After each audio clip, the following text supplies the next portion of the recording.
Mesdames et messieurs les journalistes, merci d'être présents ici. Je voudrais vous remercier pour l'attente. Et à l'occasion, je voudrais dire que le moment est solennel pour pouvoir échanger avec vous sur la base d'activités et d'opérations qui se sont déroulées dans le cadre du parti PASTEF.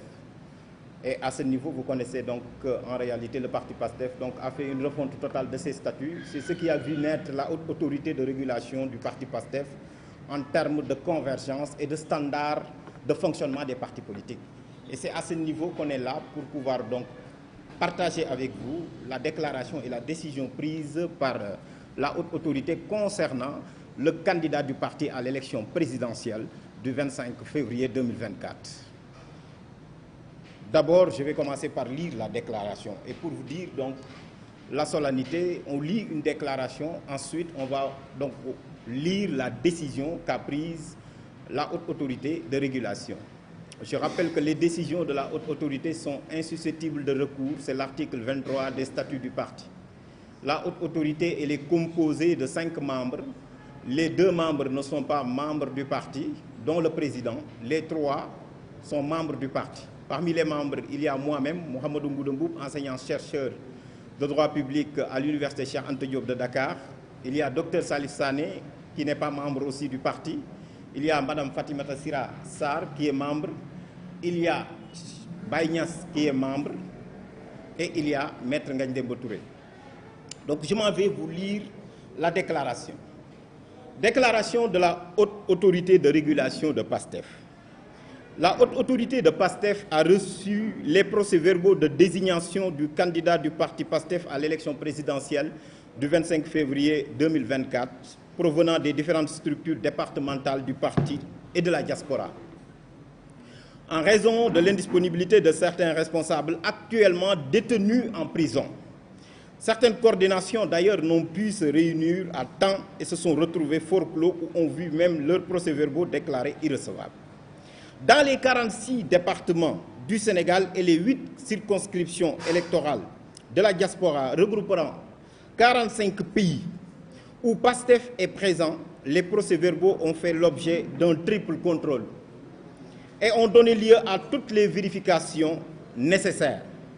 Sur l'ensemble des coordinations départementales du Sénégal et de la diaspora, la candidature de M. Ousmane Sonko a été retenue à l'unanimité. Aucune irrégularité susceptible d'éliminer la dite candidature n'a été retenue ni constatée. Cette élection, au regard des dispositions des textes fixant l'organisation et le fonctionnement du parti, la haute autorité de régulation ayant transmis au seul candidat déclaré un formulaire de déclaration officielle de candidature ainsi qu'un modèle de procès-verbal aux coordinations départementales. Il en ressort ainsi un important facteur d'ordre, de transparence et de clarté qui fait que ces résultats sont le couronnement de tout un processus en amont de validation de la candidature du président Ousmane Sonko. D'une façon générale, les militants de PASTEF ont montré une grande conscience dans l'exercice du droit particulièrement important qui leur est attribué par la Constitution, le code électoral et les textes du parti. Et ils ont, de ce fait, largement contribué à l'excellent déroulement de cette phase préliminaire de la préparation de l'élection présidentielle. Après avoir opéré à toutes les analyses et appréciations jugées nécessaires, ayant constaté que la majorité absolue des suffrages exprimés est atteinte et même l'unanimité constatée. À l'issue du scrutin, le candidat Ousmane Sonko, né le 15 juillet 1974 exclusivement de nationalité sénégalaise, jouissant de l'intégralité de ses droits civils et politiques, est déclaré candidat du parti PASTEF Les Patriotes pour l'élection présidentielle prévue le 25 février 2024. Par conséquent, la haute autorité procédera à l'investiture officielle du candidat en séance publique, fait à Dakar le 13 juillet 2023, le président. La haute autorité de régulation du parti, séance du 13 juillet 2023, Délibération numéro 003-2023 ARP. Vu les statuts révisés, lesquels consacrent la haute autorité de régulation du parti parmi les organes de contrôle et de régulation du parti. Vu la décision numéro 02-09-22-2 du 11 octobre 2022 portant nomination des membres de la haute autorité.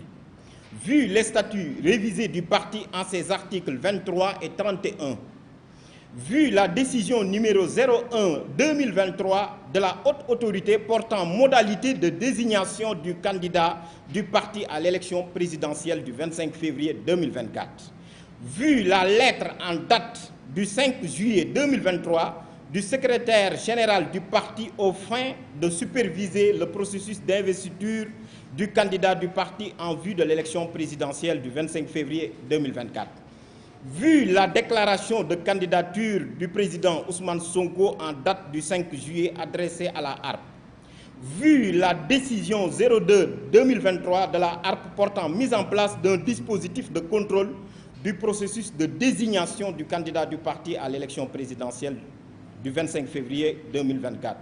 Vu les lettres des présidents des coordinations départementales portant transmission des procès-verbaux des résultats provisoires de l'élection en vue de la désignation du candidat du parti à l'élection présidentielle du 25 février 2024 et les pièces y annexées. Vu les procès-verbaux, les listes d'émargement, les feuilles de dépouillement et autres documents de vote de coordination départementale, le rapporteur ayant été entendu après en avoir délibéré conformément au statut du parti. Considérant que les résultats provisoires de l'élection en vue de la désignation du candidat du parti à l'élection présidentielle du 25 février 2024 ont été proclamés le 9 juillet 2023 par chaque coordination départementale. Considérant que la haute autorité n'a été saisie d'aucune contestation dans les délais prévus. Considérant que l'examen des procès-verbaux transmis, parce qu'il y avait un seul candidat, donc c'est normal. Bulletin nul, 0. Suffrage valablement exprimé, 1606. Majorité absolue, 804 voix. A obtenu le président Ousmane Sonko 1600 voix, soit 100% de l'électorat. Considérant que le candidat qui obtient la majorité absolue des suffrages exprimés par les coordinations départementales est désigné candidat du parti à l'élection présidentielle, considérant que le candidat Ousmane Sonko a recueilli la majorité absolue des suffrages exprimés, il y a lieu de le déclarer candidat désigné à l'élection présidentielle du 25 février 2024.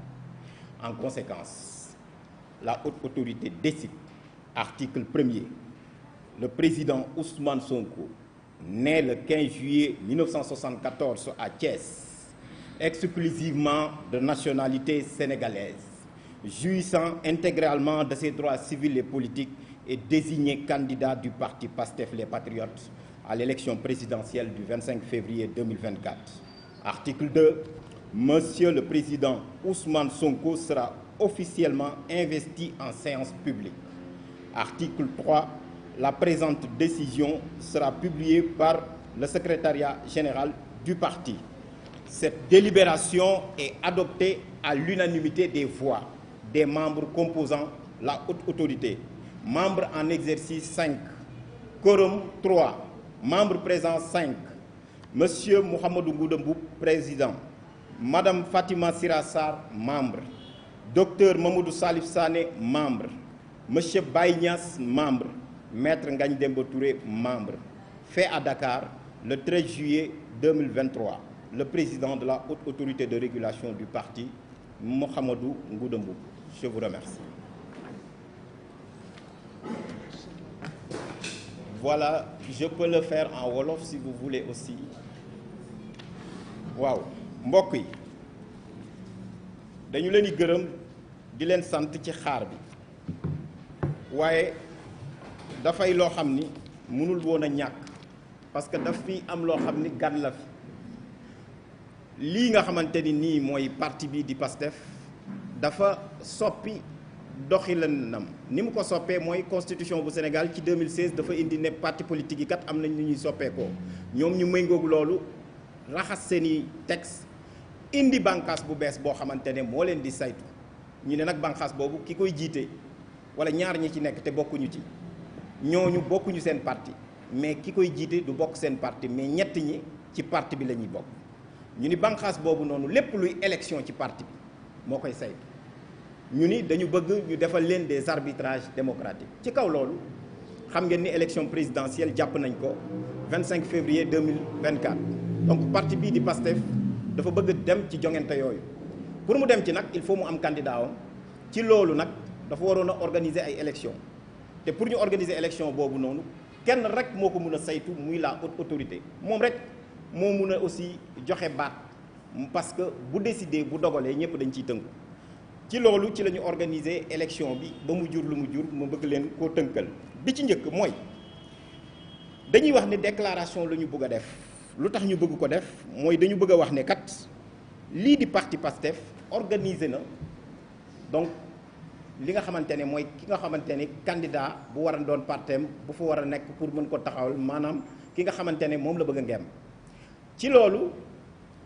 PASTEF dafa topp code électoral bi parce que 46 départements yi fu si nekk dafa am coordination diaspora bi aussi boo xoolee 8 départements la noonu la ko code électoral bi tënkee donc ci département yi nga xamante ni moo nekk Sénégal yépp coordination yi dañoo voté bi ñu voté ñoom ñëpp li ñu wax mooy le président Ousmane Sonko la ñu ngemb jébbal ko lenge yi pour mu nekk candidat ci diaspora bi aussi am na 45 pays yoo xamante ni PASTEF foofu la ñu ko représenté ñoom ñëpp dañu joxe ay procès verbal ñu tënk ko def ko ci 8 départements ñoom ñëpp aussi dañu ne le président Ousmane Sonko moom la ñu désigné pour mu nekk candidat parti PASTEF le 25 février 2024 ci kaw loolu nag bu loolu lépp amee tamit mbir mi nag dañ koy delloo haute autorité ci loolu haute autorité saytu ko bi mu ko saytoo li ñu gis kat mooy procès verbal yépp jox nañ ñu ko yi ñu jox ñu jot ko jël nañ ko ndaxte li ñu doon def dafa transparent ñi nga xam ni sax dañoo joxe procès verbal te dañu leen a joxoon date jox leen heure procès verbal bi ñu joxe nga xamante ni yegsiwul sax dañ ni mënuñu ko jël kon nga xamante ne haute autorité bi moom dafa indépendante de la direction du parti li mu yot ci suffrage moom lay càmbar xool ñu xool xam ni amul rature amul contestation amul benn gàkk-gàkk li ñuy wax sincérité ak crédibilité d'une élection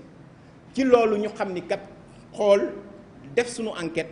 gis ni ñépp ñi wote ci wot bu crédible lañ ko def parce que am na signature indil nañ ñu PV yi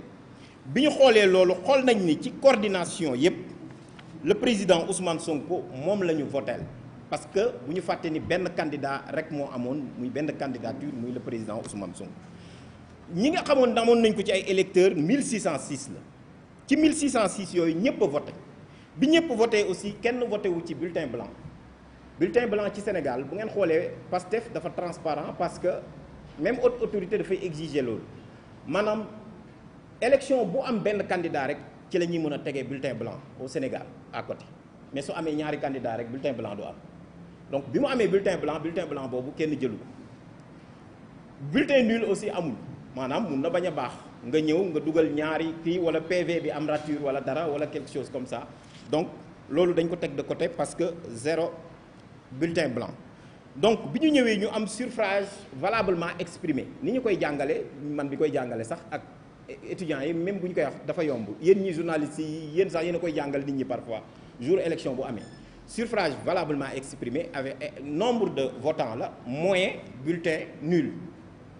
fii 0 bulletin nul moo am donc da ngay xam ni kon 1606 suffrage valablement exprimé léegi suffrage valablement exprimé boobu da boo ko xaree ci digg bi yokk ci benn ci ngay am la majorité absolue normalement sax warul woon nekk benn parce que 50,001 la rek waaye xaaju voix amul moo tax da ngay am genn wàll gi plus benn voix ci loolu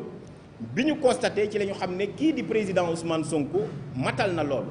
waaye non seulement matal na ko waaye lépp li ñu voté moom la am ça veut dire que 100% la am ci kaw loolu nag moo tax haute autorité de régulation bu PASTEF ni kii nga xamante ne mooy président Ousmane Sonko bi ñu constaté vote bi xool ni mu déroulé ñu càmbar ko saytu ko xool ni kat lii opération démocratique la parce que ci base bi la jógee ñëw ci kaw parce que PASTEF noonu lay doxee ci la haute autorité bi dogal nag dogal bi mu jël dafa ne kii nga xamante ne moo di président Ousmane Sonko juddu 15 juillet 1974 fële sa Thiès ba pare nga xamante ne benn nationalité rek la am parce que loolu aussi ñun dañ koy xoolaale ba pare nga xamante ni aussi am na tous ses droits civils et politiques maanaam dara tënk ko ci wàllu yoon pour mu mën a nekk candidat bi ñu saytoo loolu kat ñu ne moom mooy nekk candidat PASTEF ci élection présidentielle bu 25 février 2024 et ci kaw loolu la haute autorité dogal bi mu dogalee aussi ñun ñi nga xamante ne dañu doon siéger aussi à l'unanimité bi ñu xoolee donc décision bi donc noonu lañ ko jëlee donc ça a été décidé à l'unanimité d'ailleurs sax bu ngeen xoolee yeneen juridiction yi wala dara du ñu wax lu ñu décider mais nous en termes de transparence parce que dañuy def aussi comme feneen am na fa États-Unis bu benn juge d'accordul wala keneen day génn ni d'accorduma li ñu tuddee opinion dissidente donc du rek dañuy xool France ci wàllu justice ak wàllu yoon ni ñu koy doxee waaye dañuy xool ci dëkk yëpp noonu la parti Pastef di doxee noonu la ñu xoolee doxal ba nga xamante ni mbir mi amul benn gàkk-gàkk lépp a leer donc kii di président Ousmane Sonko moom ci boppam donc parti Pastef tabb na ko pour mu mën a donc nekk mbërëm ci élection présidentielle bi waaye nag proclamation résultat yi proclamation la bu ñu ko defee mooy kat jàpp nañ ni kii kat lañ désigné waaye officiellement haute autorité bi daf koy investir da ngeen koy gis ci élection présidentielle président bi bu conseil constitutionnel déclaré ni fal nañ ko taxul mu nekk gum président day dem prêter serment léegi nag investiture officielle boobu mooy genre prestation de serment boobu maanaam ci kanamu haute autorité le président Ousmane Sonko di taxaw ñu ne ko investir nañ la loolu nag direction parti bi ñoo koy donc définir wax ci loolu mais li ñu mën a wax daal mooy haute autorité bi décidé na te loolu lañ leen bëggoon a baaxe wane ni aussi transparence ci constitution bi lañ ko def ci préambule te loolu day tënk parti politique yi ndax article 4 bu constitution bi mooy wax la bonne gouvernance associative des partis politiques di leen gërëm di leen sant. Non, non, non. Il n'y a pas de question, c'était seulement un point de presse. On vous remercie. Merci. Il y a un point de presse du BP tout à l'heure. Vous pouvez poser vos questions. Merci.